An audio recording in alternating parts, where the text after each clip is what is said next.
Hi, Pete Miller here. This is a short summary of the ways that I've used to keep my negative thoughts away and instead choose to stay happy and healthy as opposed to lost and lazy, which I was for many years.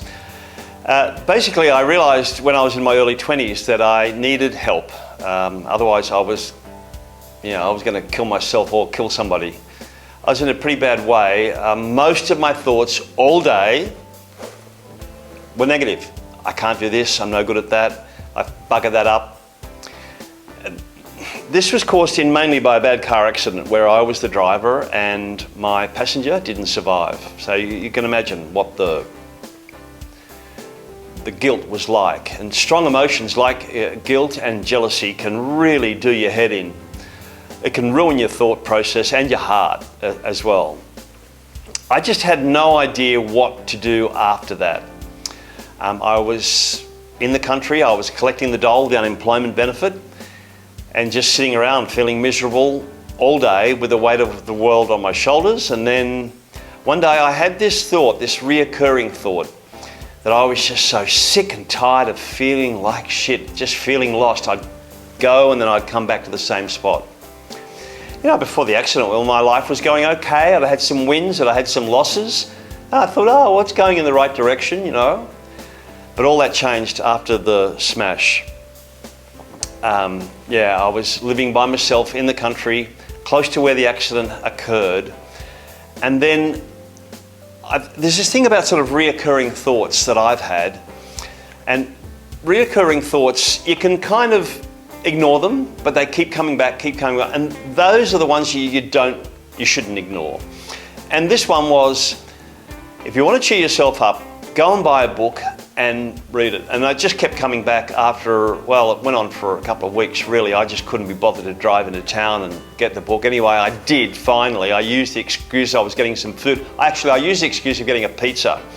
So I got the pizza and I went into the bookshop and I bought a book by Patricia Bosworth called Montgomery Clift. It was an autobiography about Montgomery Clift. I always have loved movies. So I went for that section. I had no idea who Montgomery Clift was. I started to read it in the bookshop. This book changed my life because I realized that this guy had much worse than I had.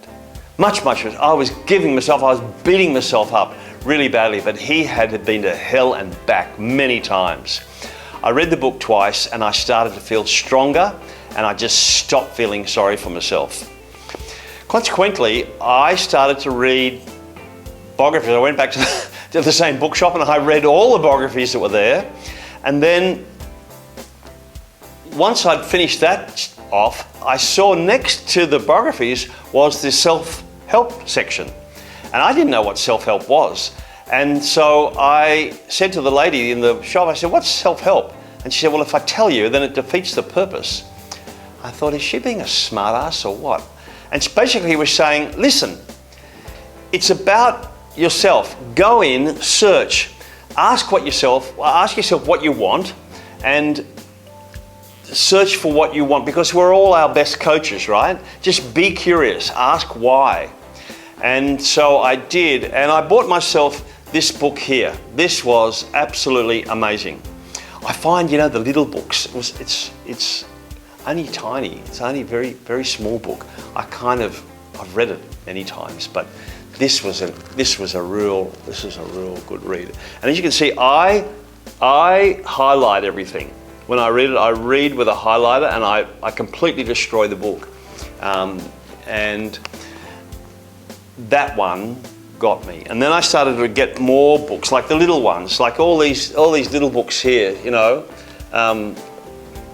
I find the little books to be really, really, really cool. There's a one small step can change your life. Very, very good. Here's one here. What you think of me is none of my business, which is very true. Only a little book again. Look at that. Tiny. This one here. Zen in the martial arts. And I've got a ton of them. Ton of little books. So we're kind of brought up to think that the bigger the book, the more the better the message, which is, in my experience, which is untrue. So then I found a book which absolutely changed my life, and it has, you know, I've just got so much to be grateful for this book here. It's called The Power of Your Subconscious Mind, right, by Joseph Murphy. This was amazing. Now, as you can see, again, I've completely destroyed it. I've read it many, many times. I've highlighted everything. I've put notes in and da-da-da-da-da. But if you can, this is my highest recommendation. It's still available. I saw it the other day at Singapore Airport. It's everywhere because it is so good. And then I started to get into a couple of other books because I found that I can hear the negative thoughts come in and I can discount them straight away. You become very good at it. You become very good at recognizing the negative thoughts. And books like, well, you know, the old classic Think and Grow Rich. Look at this book. I've kindly destroyed it. It's all over the place. This one, it's gone. And then there was the famous The Secret. And then here's another one here, Talk and Grow Rich. It's all about your mind, right? Here's another one here, Grow Rich When You Sleep. And I just keep reading and reading and reading and reading. And it's basically saying the same thing. It's saying, if you can master your thoughts, you've mastered your life. That's it. Easier said than done. So, you know, I live in Thailand now, which is one of the center of Buddhisms in the world. And they're all about the same thing, mastering your thoughts and you've mastered your life. I'm not a Buddhist. My girlfriend, Princess Minnie, is. And I can tell that that's what she does for most of the time. She tries to master her thoughts.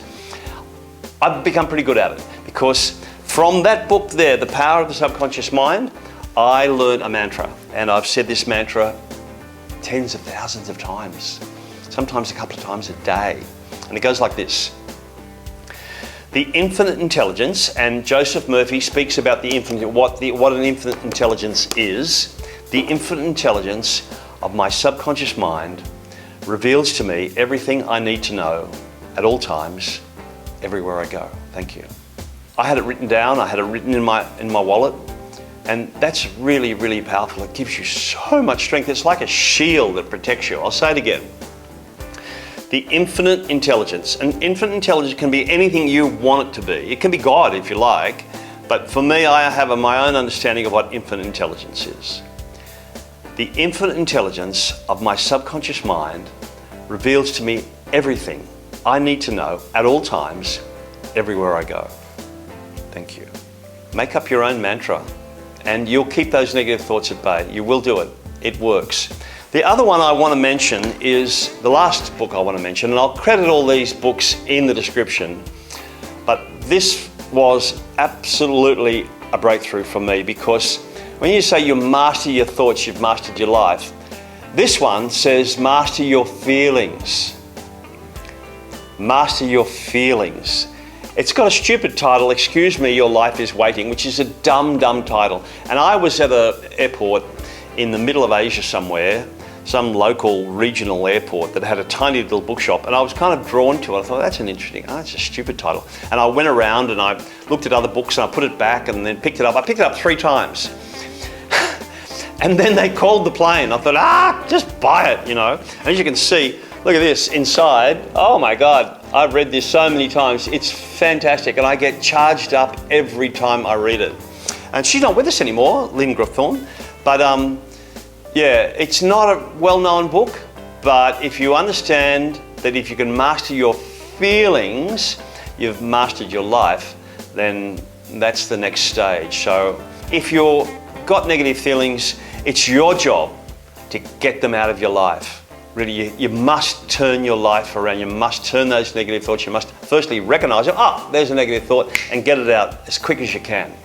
And it's a journey. But you do get much better at it. Remember, happiness is a habit. I'll see you soon. My name's Pete Miller. Bye for now.